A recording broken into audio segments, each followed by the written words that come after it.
जैसा आप सबको बताया गया, माननीय शिवरतन शर्मा जी हमारे प्रदेश के उपाध्यक्ष और विधायक हैं। माननीय अशोक बजाज जी वरिष्ठ सहकारी नेता हैं हमारे, और हमारे सहकारिता प्रकोष्ठ के अध्यक्ष माननीय शिवकांत द्विवेदी जी हमारे साथ हैं, और चिमनानी जी और अनुराग जी।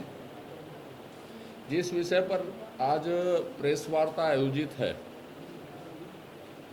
प्रदेश के माननीय मुख्यमंत्री प्रदेश के सहकारिता आंदोलन का फलूदा निकालने में तुले हुए हैं। मुझे लगता है कि उनको फलूदा खाने का बहुत शौक है, और जो वैद्यनाथन कमेटी की अनुशंसा स्वीकार की थी, उन अनुशंसा के विपरीत जाकर प्रदेश सरकार ने ऐसे ऐसे निर्णय लिए हैं जिससे सहकारिता आंदोलन का जो आधार स्तंभ है, पेक्स प्राथमिक सहकारी सोसाइटी जिसको कहते हैं, वो सब समाप्ति की कगार पर है। उन्होंने नियम में संशोधन किया। नियम में संशोधन करने के बाद पंजीयक से लेके संयुक्त पंजीयक या जिला पंजीयक या उप पंजीयक कोई भी किसी तरह के बेगर निर्देश के कलेक्टर की अध्यक्षता में एक कमेटी बनी है, और किसकी कमेटी बनी है उसके भी निर्देश नहीं है। और 33 जो जिले बने हैं वो कि पुराने 28 जिले हैं, वो किसमें किस तरह से होगा बेगर बताए प्रत्येक पेक्स में वो प्रशासक नियुक्त कर रही है, और कई जिलों में प्रशासक की नियुक्ति हो गई। और तकनीकी तौर पर यदि देखें तो उन पेक्स का कार्यकाल 4 महीने अभी शेष है। न्यायालयीन फैसले को यदि हम देखें तो उसकी कॉपी भी हमारे पास है। यदि वो न्यायालय के फैसले का भी सम्मान भूपेश बघेल जी, जो आज सुप्रीम कोर्ट में बहस चल रही है आजकल कि रेवड़ियां बांटने का, यह चुनावी वर्ष आ गया है, तो नियम विपरीत जाके बिना कोई निर्देश के उन्होंने संशोधन कर दिया कि 4 साल के अनुभव वाले को ही कोई नियुक्ति दी जाएगी, उसको हटा दिया उनने। और किसको दी जाएगी यह निर्देश नहीं दिया। तो पागल को बना रहे हैं, वो कांग्रेसी को बना रहे हैं कि विदेशी नागरिक को बना रहे हैं, किसको बना रहे हैं, इसके कोई निर्देश नहीं है बस। और किस तरह से आवेदन लिया जाएगा, कलेक्टर कैसे तय करेगा, शेयर होल्डर होगा नहीं होगा, इसका कोई निर्देश नहीं। इसका मतलब यह है कि कांग्रेस या तो सहकारी आंदोलन को समाप्त कर रही है। उसके और कई उदाहरण इस तरह के हैं कि किसी भी सोसाइटी के घाटे का पैसा नहीं मिल रहा है, जिसके कारण हर सोसाइटी आज वेतन देने के लिए भी भूगत तरस रही।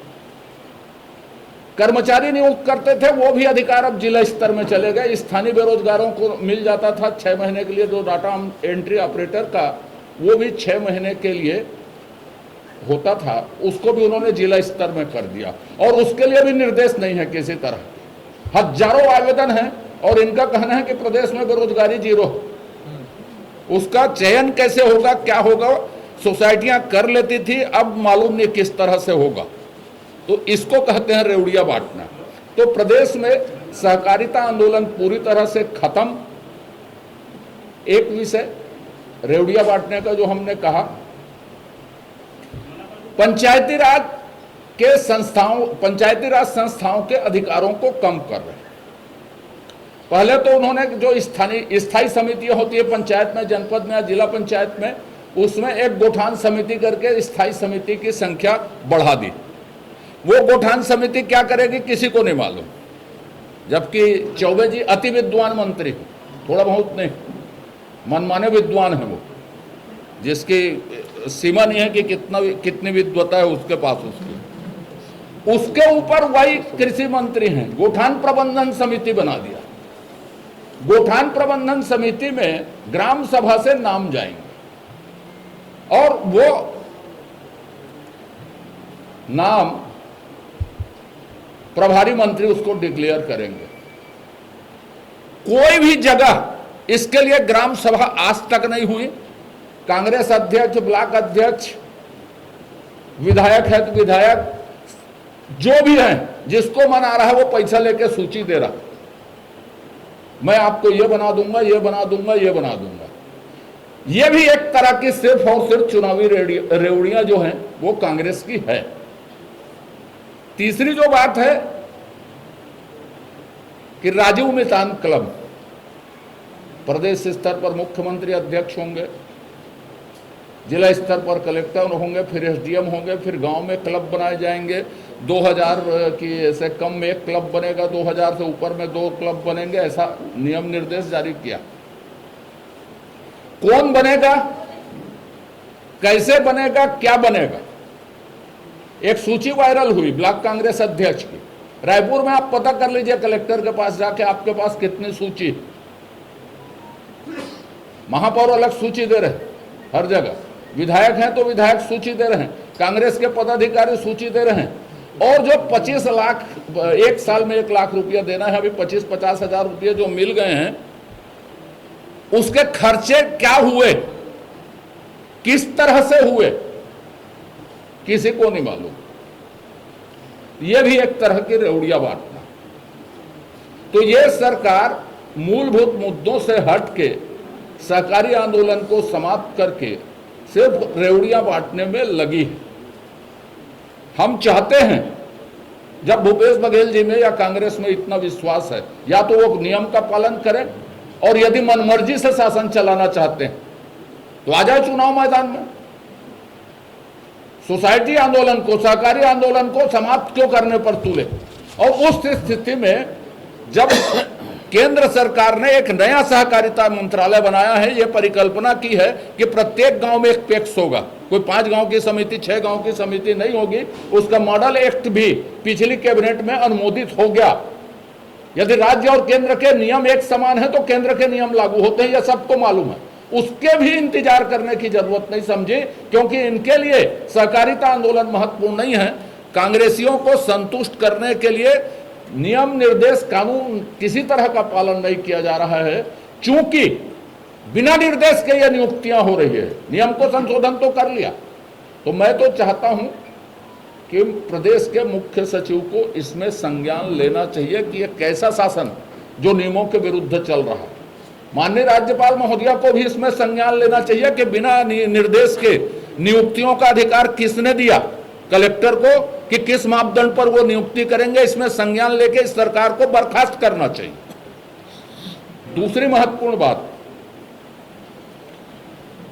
इस प्रदेश के कैबिनेट में एक और विद्वान मंत्री हैं, माननीय जनाब मोहम्मद अकबर जी। उन्होंने कहा कि हम आरक्षण के मामले में क्वांटिफाइबल डाटा आयोग के इंतजार करेंगे। यह आदिवासियों को छलने का, आदिवासियों को ठगने का, उनको मूल अधिकारों से वंचित करने का एक बड़ा षड्यंत्र है। क्वांटिफाइबल डाटा आयोग उन्होंने सिर्फ और सिर्फ कार्यकाल बढ़ाने के लिए बनाया। 8-10 बार कार्यकाल बढ़ चुके हैं। माननीय अति विद्वान मंत्री मोहम्मद अकबर जी को क्वांटिफाइबल डाटा आयोग के डाटा का इंतजार करेंगे, ये कहने के बजाय ये बताना चाहिए कि इसके कार्यकाल को और कितनी बार बढ़ाएंगे। आदिवासियों को हम बेवकूफ बनाने के लिए शासन कर रहे हैं, आदिवासियों को हम ठगने के लिए शासन कर रहे हैं। इस देश की, इस प्रदेश की जनता इस बात को अच्छे से समझ रही। इस सरकार के ऊपर जैसे जैसे चुनाव आ रही है, बदवासी कायम हो रही, बदवास होते जा रही है। यह नियम कानून संविधान देश में है, यह भूलते जा रहे हैं। एक आखिरी बात यह है कि बहुत सारी न्याय योजना, सबके साथ न्याय, माननीय मुख्यमंत्री जी कहते हैं, लगभग 2 अरब रुपये, दिवाली है सामने, मनरेगा के सामग्री के भुगतान बकाया। प्रदेश के 11,000 पंचायतों में, 11,000 से भी अधिक पंचायत हैं, 10-20 ऊपर पंचायतें हैं, उसमें ठेकेदार या सप्लायर साल 2 साल से जो भुगतान नहीं हुआ है, सरपंचों के दरवाजे में बैठे हुए। तो एक सरपंच न्याय योजना और लागू कर दें, और नहीं तो 1-2 सरपंच आत्महत्या मत कर ले इनके कारण। और इसके जिम्मेदार कौन होंगे? अति विद्वान मंत्री, अत्यधिक विद्वान मंत्री माननीय रविंद्र चौबे जी, जो पंचायत मंत्री भी हैं। सारे छत्तीसगढ़ के संस्थाओं को कमजोर करने वाले मुख्यमंत्री, उनके अधिकारों को छीनने वाले मुख्यमंत्री भूपेश बघेल जी की जिम्मेदारी होगी। और गलत कथन करने वाले विद्वान मंत्री दूसरे मोहम्मद अकबर जी की जिम्मेदारी होगी, यदि इस तरह की स्थिति बनती है तो। और कहें तो यह सरकार बदमाश हो चुकी है। इस सरकार का एक ही काम है, मैं लिखता हूं अपने कॉलम में, वो है अवैध वसूली से त्रस्त। मेरे देश की धरती सोना उगले हीरे मोती।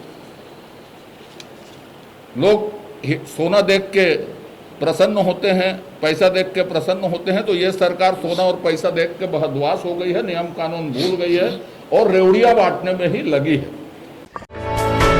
For more news updates, do subscribe, like, share and comment. Clipper 28